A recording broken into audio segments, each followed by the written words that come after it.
Hello viewers, welcome to my channel.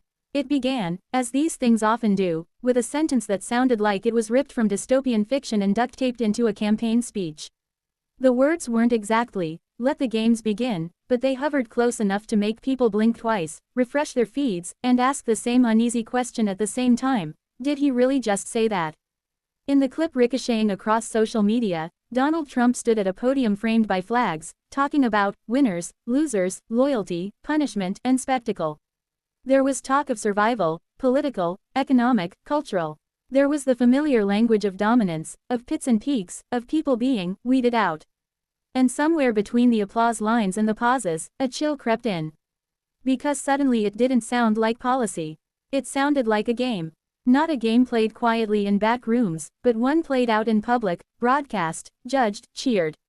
A game where humiliation counts as entertainment and endurance becomes proof of worth. A game where the audience is invited to pick sides, chant names, and boo the fallen. A Hunger Games without the bows and arrows, but with microphones, cameras, and algorithms. No, Trump didn't announce a literal arena where teenagers fight to the death. That would be too obvious. Dystopias never arrive dressed as dystopias. They arrive wrapped in slogans. They arrive smiling. They arrive promising greatness. In Suzanne Collins' world, the Capitol doesn't force people to watch the games, they make them want to watch. They turn brutality into primetime television, package suffering as narrative, and reward loyalty with proximity to power. Sound familiar? What people reacted to wasn't a policy proposal. It was the tone, the framing, the sense that politics, once again, was being recast as spectacle, where conflict is not a problem to solve but a feature to amplify. In this version of the games, contestants aren't tributes from districts. They're immigrants, journalists, political rivals, bureaucrats, judges, protesters, anyone who can be positioned as an obstacle. Survival doesn't depend on skill with weapons but on endurance under pressure, public shaming, and the ability to stay useful to the capital of the moment.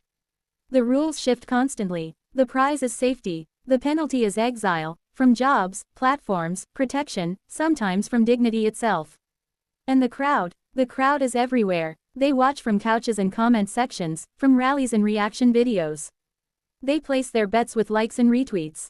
They don't need to throw stones, words will do. Words travel faster. Words leave marks no one can see but everyone feels. That's the most unsettling part. In a real Hunger Games, the horror is obvious. In this one, it's normalized. Gamified. Meme-ified. Relax, defenders say. It's just rhetoric. He's joking. He's exaggerating. But dystopias are built on exaggeration that goes unchallenged long enough to harden into habit.